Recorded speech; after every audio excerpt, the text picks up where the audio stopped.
ഈശോ മിശിഹായിൽ പ്രിയപ്പെട്ടവരെ, ഒരു വ്യക്തിക്ക് കടിഞ്ഞൂൽപുത്ര സ്ഥാനം ലഭിക്കുന്നത് ആ വ്യക്തി തിരഞ്ഞെടുത്ത് നേടുന്നതല്ല, മറിച്ച് ദൈവം ദാനമായി അനുഗ്രഹമായി നൽകുന്നതാണ്. അത് ഒരു മഹനീയമായ സ്ഥാനം തന്നെയാണ്.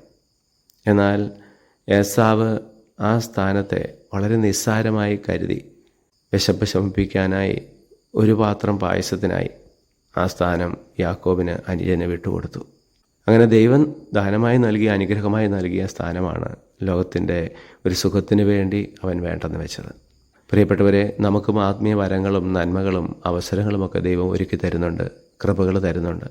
പക്ഷേ ചിലപ്പോഴൊക്കെ നമ്മൾ ലോകത്തിൻ്റെ സുഖങ്ങളുടെ പുറകെ പോകുമ്പോൾ ഇതൊക്കെ നിസ്സാരമായി കരുതാറുണ്ട്. അങ്ങനെ പല നല്ല അവസരങ്ങളും നമ്മൾ നഷ്ടപ്പെടുത്തി കളയുന്നു.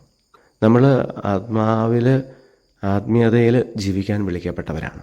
പക്ഷേ ലോകം നമ്മളെ അങ്ങോട്ട് വിളിക്കുന്നുണ്ട്.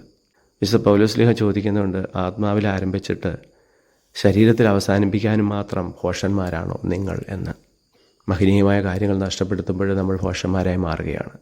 ലോകത്തിൻ്റെ പുറകെ പോയി ആത്മാവ് നഷ്ടപ്പെട്ടാൽ അത് വലിയൊരു മണ്ടത്തരമാണ്.